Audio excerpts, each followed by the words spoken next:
Are you a codependent caregiver?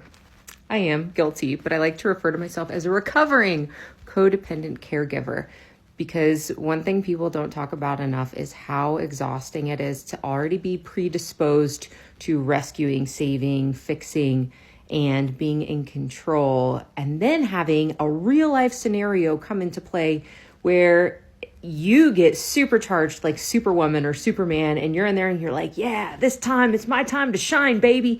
I'm going to fix, do, talk to the doctors, run the medication, da da da da. And then before you know it and things settle down, P.S., that could be in a year or 2 years when the dust, it could be shorter, right? When the dust finally calms down, you realize you are wound up into this huge nervous ball of anxiety, helplessness, and hopelessness because our inner codependent really got to shine and we really got to feel like, hey, if I fix all this and I do it right, man, we're going to be smooth sailing and I'm going to figure this out and I'm going to get us out of this. And our lesson is to do, but to surrender.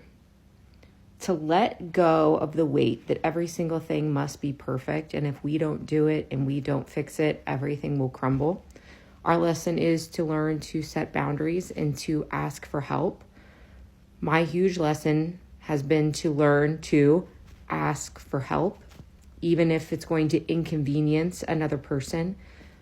If you can, take a step back and see the lessons that God or the universe that are there for you as the care partner to learn and go through a really uncomfortable disposition that you embody. This is your chance and your opportunity to heal your chronic people pleaser. And it is probably the most painful way to do it, to let go in the midst of things that you feel like you have to like grasp onto and hold tightly. And when you think of how us codependents operate, I like to hold so tightly that I just like to squeeze the life out of stuff.